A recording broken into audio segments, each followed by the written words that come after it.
November 2021, Las Vegas, Nevada. Hi, this is Janet, and I'm Sly. Back in 2016, we both decided it was time to stop working, buy an RV, and start traveling the country and the world. And once the RV was pretty much the way we wanted it, we started our travels, and we've been doing it ever since. So join us as we explore this country and the world, and maybe we can even meet up with some of you along the way. It's Saturday, and it's been a busy week, so this is the first chance we've had this week to go out and have some fun. Our destination is Fremont Street and some free concerts. We arrived at Stage 1, which was playing some 80s music.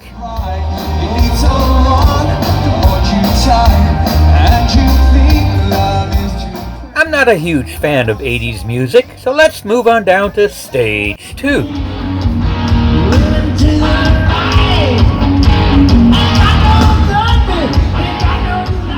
Well, that's way better, but that's not what we came here for. We came here specifically to see George Thorogood, which is down on Stage 3. So it was a fairly short walk down Fremont Street, enjoying all of the lights to make it down to Stage 3. I gotta say, the arch above our head was absolutely beautiful. I mean, it kept on changing, different lights, different patterns. It was a show all unto itself. If it wasn't for all the people, I'd consider pulling out a lawn chair, reclining it, and staring at the ceiling and just listen to the music. So we finally made it to Stage 3. Stage 3 was currently occupied by a DJ who was entertaining us until George Thorogood started the concert. So, she played some really good tunes and had a blast with some hula hoops and some flags. It was a lot of fun to watch, and it really did pass the time waiting for the concert to begin. And finally, it was time for George Thorogood and the Destroyers.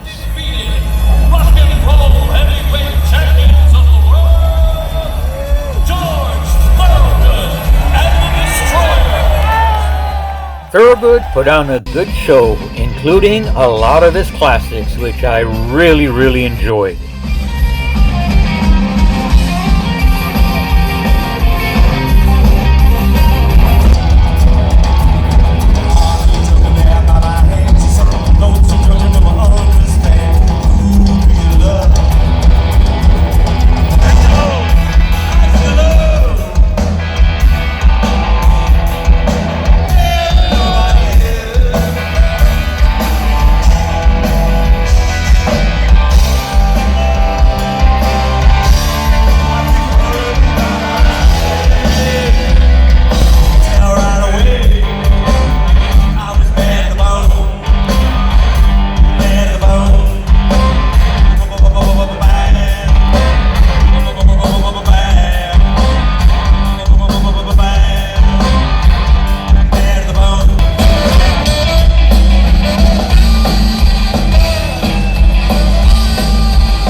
So this was a great concert.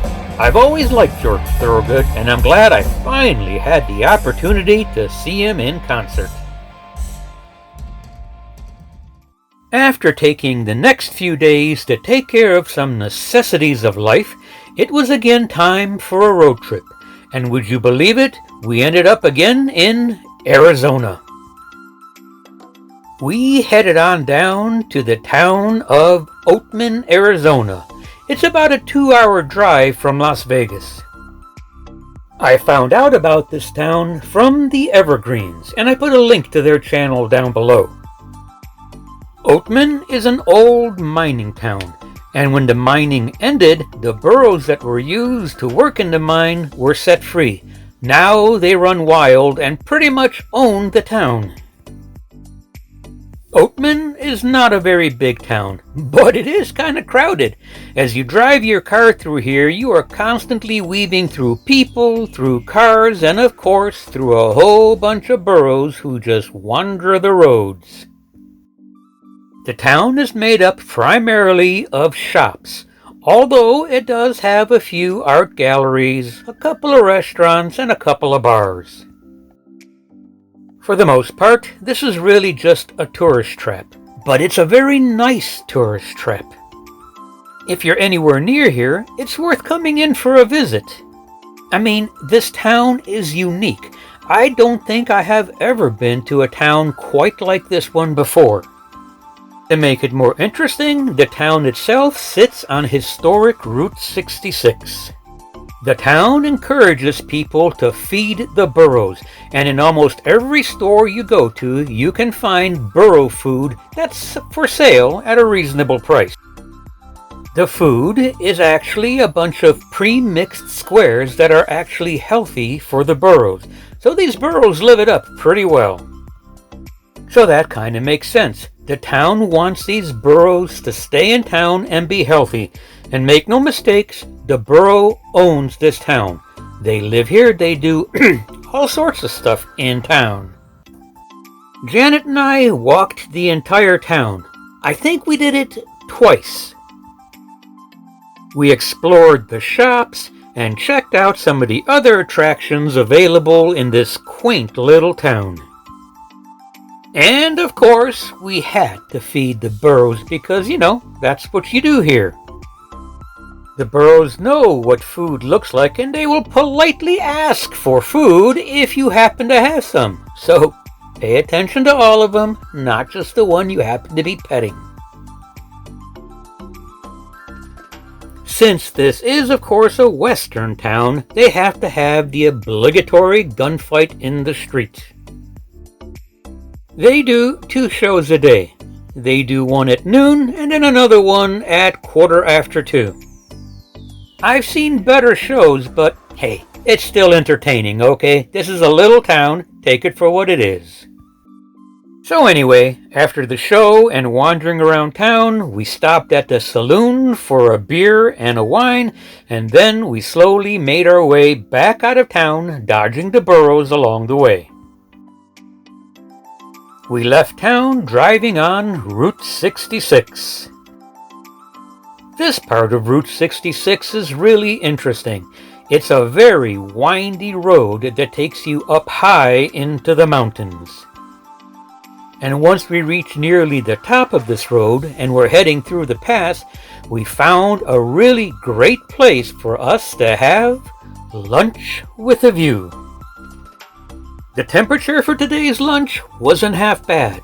It was up in the 70s, although when the wind blew, it got just a little nippy. But still, the view was great. And after lunch, we continued our drive back to Las Vegas. And check it out, even up here, there is a burro sign. And there are actually burros way up here. They're not all down in town. So, beware of burros as you travel Route 66 across this pass. And with this drive back to the Desert Eagle RV Park, we end another week here in Las Vegas. As usual, if you look down in the description below, you'll find a link to every place we visited so that maybe you don't have to work as hard as we did to find it. We still have a lot of time left here in Las Vegas, and we hope you join us as we continue to explore this stop.